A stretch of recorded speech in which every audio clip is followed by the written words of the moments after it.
Pemirsa apa kabar? Saya Maidin Hindrawan membawakan Warta Berita PTS. Hari Kamis sekitar pukul 9 pagi pemadaman listrik besar-besaran mendadak terjadi di berbagai pelosok Taiwan. Memengaruhi 5 juta yakni sepertiga pelanggan di Taipei, New Taipei, Kaohsiung, Tainan, Zhongli, Fengyuan, dan Hsinchu. Menurut Kementerian Ekonomi, pemadaman disebabkan rusaknya saklar pembangkit listrik Xingda di Kaohsiung. Pemadaman listrik besar-besaran terjadi di sejumlah kota dan kabupaten di Taiwan pada tanggal 3 pagi. Petugas pemadam kebakaran sibuk menolong ratusan warga yang terjebak di lift di Taipei, New Taipei, dan Keelung. Kondisi lalu lintas kacau balau karena lampu lalu lintas di banyak tempat tidak nyala. Polisi pun ditugaskan di persimpangan jalan, tapi kemacetan tetap terjadi di mana-mana, termasuk di sekitar perlintasan kereta api yang rambunya juga rusak. Banyak pedagang khawatir bahan makanan akan rusak karena lemari es tidak dapat beroperasi. Menteri Ekonomi Wang Meihua memohon maaf atas pemadaman listrik besar-besaran yang disebabkan rusaknya saklar di pembangkit listrik Xingda Kaohsiung. Menurutnya penyalaan mesin membutuhkan waktu hingga siang.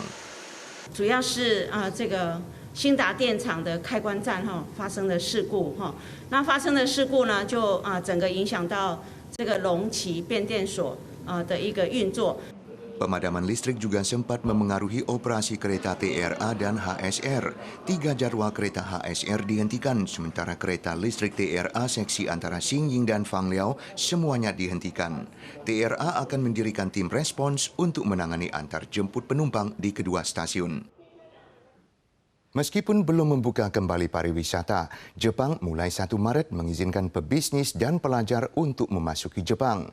Pada saat yang sama, Jepang mengakui kartu vaksinasi kuning Taiwan, mengizinkan penerima vaksin lengkap untuk masuk tanpa karantina, tapi vaksin Medigen produksi Taiwan tidak terdaftar dalam vaksin yang diakui.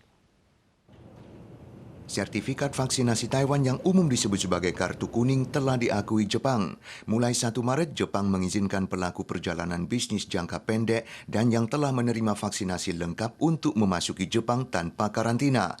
Tapi penerima vaksin Medigen produksi Taiwan sendiri, kendati hanya bagian dari vaksin campuran, tidak masuk daftar yang diizinkan.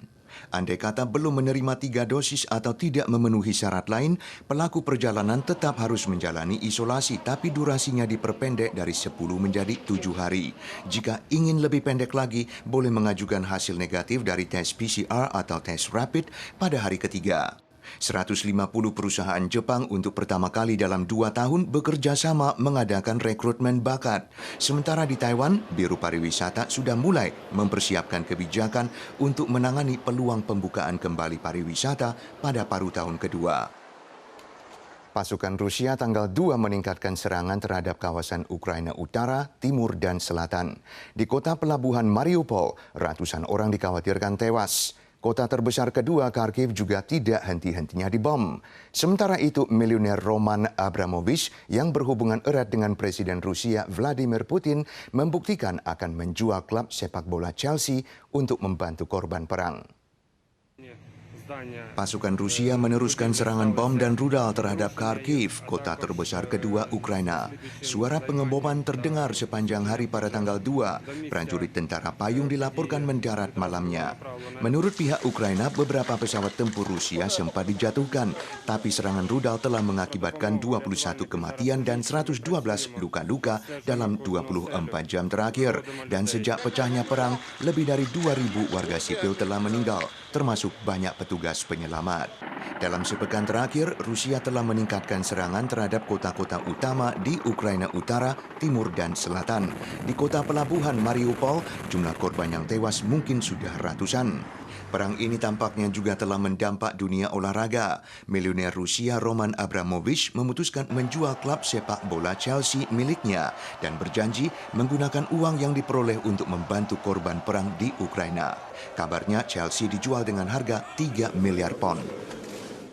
Para pemirsa sekalian, sekian Warta Berita PTS. Berikutnya mari kita saksikan karnaval di Bolivia. Sua lagi pekan depan.